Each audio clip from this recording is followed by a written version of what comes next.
অজয় ফুকন ডাঙৰীয়াই গানটো কম্প'জ কৰিছে আৰু প্লাছ প্ৰাণদীপ আৰু নীলামিতাই কণ্ঠদান কৰিছে আৰু লগতে গানটো কোৰিঅগ্ৰাফ কৰিছে সামিন দাস আৰু গায়ত্ৰী বড়োৱে মিলি পেলাই কৰিছে গতিকে আচলতে এই গীতটি আমাৰ বহুত দিনৰ পৰা আমি প্ৰিপেৰেশ্যন কৰি আছিলোঁ কমেও এমাহমানৰ পৰা আমি চিন্তা কৰি আছিলোঁ ধুনীয়া কালাৰফুল গান যিহেতুকে আমি ভিডিঅ'টো সিমানেই কালাৰফুল কৰিবলৈ চেষ্টা কৰিছিলোঁ গতিকে চিন্তা বহুত আছে সেইভাগে যিমানখিনি পাৰিছে দৰ্শকক দেখুৱাবলৈ চেষ্টা কৰা হৈছে গতিকে মই খুবেই আশাবাদী যে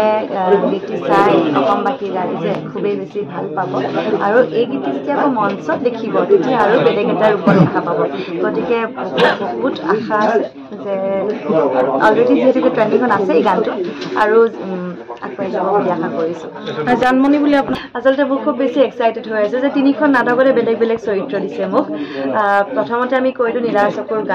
চকুৰ গানত মানে এইবাৰ ৰাইজে দেখিব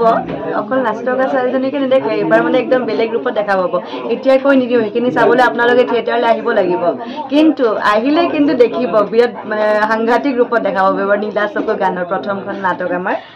এতিয়া আমাৰ এখন কৈছোঁ সেইখন অভিযন্তাৰ সেন্দুৰীয়া মন বিৰাট ধুনীয়া ষ্টৰি লাইনটো হয় আৰু তাতে মই একেবাৰে দৌন্দুৰী গাঁৱলীয়া ছোৱালী এজনীৰ কেৰেক্টাৰ কৰিছোঁ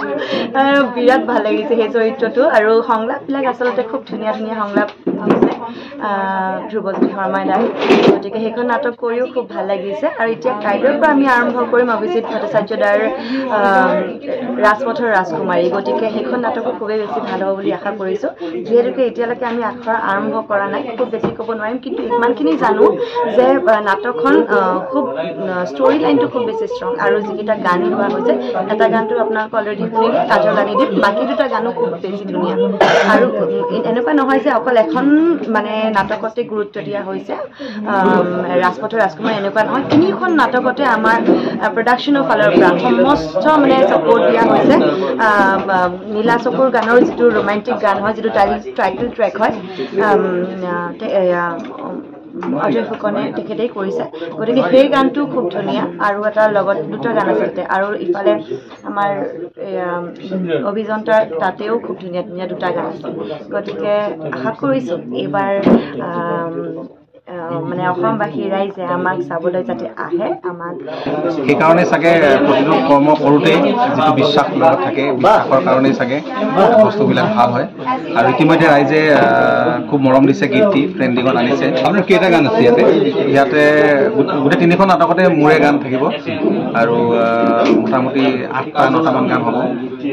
তাৰ ভিতৰত এইটো এটা আমাৰ অন্যতম গীত কাৰণ কিয় প্ৰত্যেকখন থিয়েটাৰ কাৰণে এটা প্ৰমোচনেল ভিডিঅ' কৰা যায় আৰু ৰাজ তিলকৰ কাৰণে আমি এইবাৰ এইটো গান মানে স্পেচিয়েলি অভিজিত দা মই চিন্তা কৰি তাৰপিছত আমি প্ৰযোজকক জনোৱা যায় গোটেই কথাখিনি যে এনেকুৱা এটা গান আমি কৰিম এবাৰ যিটো গান ৰাইজে খুব সহজে আদৰি ল'ব আৰু এতিয়া বস্তুবিলাক কি হৈছে ট্ৰেণ্ডিঙত তেনেকুৱা বস্তুবিলাক আহে যিবিলাক ইমান খুব সহজ সৰল ভাষাবিলাকো কথাবিলাকো তেনেকুৱা হ'ব লাগিব সুৰটো খুব সহজ হ'ব লাগিব তেতিয়া আচলতে ৰাইজে আদৰি লয় সেইকাৰণে আমি তেনেকুৱা ধৰণৰ গীতেই এবাৰ প্ৰাধান্য দিছোঁ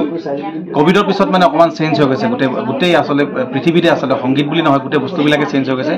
আৰু সেই চেঞ্জিঙৰ লগত আমিও আচলতে খোজ মিলাব লাগিব আৰু সেইকাৰণে এইবাৰ এই গীতটি কৰিছোঁ কাজল আনি দিম কথাটো হ'ল ৰাজ তিলকৰ এইবাৰ 14 নম্বৰ বৰ্ষ সম্পূৰ্ণ হ'ব এইটো 15 বছৰত মানে ভৰি দিব 24-25 বৰ্ষটো এইটো 2007-8 চনৰ পৰা আমাৰ প্লেনিঙত থিয়েটাৰখন জন্ম হৈছিলে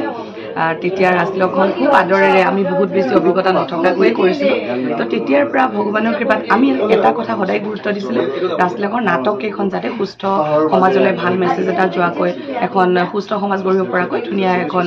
নাটক উপভোগ কৰিব পাৰে ৰাইজে ভালদৰে এনেকৈ তিনিখন নাটকতে প্ৰত্যেক বছৰ গুৰুত্ব দিছিলোঁ এটা টাইমতো 4খনলৈকে কৰিছিলে বিভিন্ন থিয়েটাৰ আমি 3খনকৈ আৰম্ভ কৰিলোঁ তাৰপিছত তেনেকৈ 3টা নাটকেই থাকে আৰু ভ্ৰাম্যমানত সদায় প্ৰতিখনকে সমান গুৰুত্ব দিয়া হয় কেতিয়াও কোনো স্পেচিফিক নাট্যকাৰ স্পেচিফিক এক্টৰ স্পেচিফিক গান এই ধৰণৰকৈ আগবঢ়াই দিম বুলি আমাৰ প্লেন নাথাকে তিনিওখন নাটক সমানে যাতে ৰাইজে আঁকোৱালি লয় কিন্তু কেতিয়াবা কি হয় সেইটো কৰিবলৈ যাওঁতে এখন দুখনৰ জনপ্ৰিয়তা অলপ কম থাকে আৰু এখন দুখন খুব ভাল হৈ যায় আৰু এনেকৈ ভগৱানৰ কৃপাত নটৰাজৰ কৃপাত প্ৰত্যেক বছৰ আমি এখন দুখনকৈ অন্ততঃ ভাল নাটক ৰাইজৰ মাজলৈ আগবঢ়াই দিবলৈ সক্ষম হৈছোঁ এতিয়া আমাৰ ৰাণীত আছে